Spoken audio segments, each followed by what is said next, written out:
নিজেদেরকে গড়ে তুললে চলবে না, নিজেদেরকে গড়ে তোলার পাশাপাশি দেশকে গড়ে তুলতে হবে, বাংলাদেশকে গড়ে তুলতে হবে।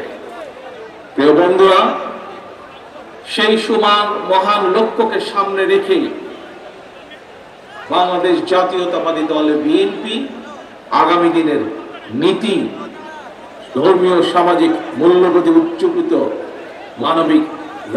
মানবিক মানুষ গড়ার রাজনীতি শুরু করতে চায়।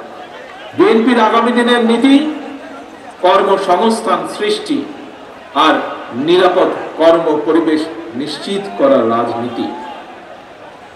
আজকের এই জনসংখ্যাকে জনসম্পদে রূপান্তরিত করার রাজনীতি, মানবিক মূল্যবোধে উজ্জীবিত কর্মমুখী শিক্ষা, কারিকুলাম প্রণয়ন এবং বাস্তবায়নের রাজনীতি।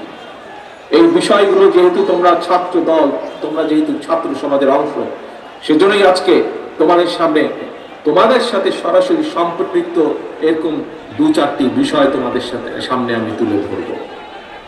প্রিয় ভাই বোনেরা, আমি মনে করি সকল ছাত্র ছাত্রীকেই কোনো একটি রাজনৈতিক সংগঠনের সদস্য হতে হবে, এটি কোনো জরুরি বিষয় নয়।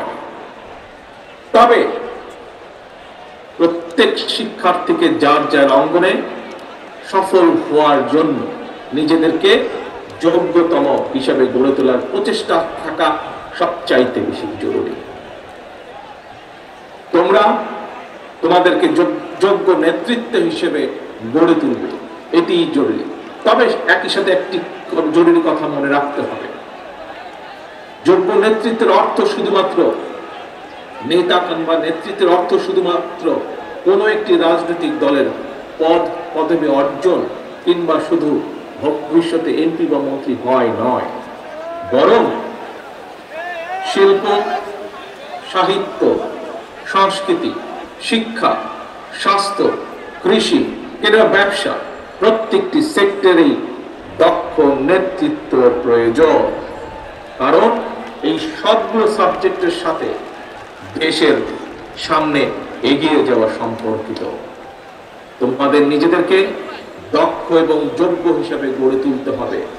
প্রত্যেকটা সেক্টরে তোমাদের যোগ্য নেতৃত্বই একমাত্র পারে আগামীর বাংলাদেশকে বদলে দিতে, শহীদদের কাঙ্ক্ষিত বাংলাদেশ গড়ে তুলতে।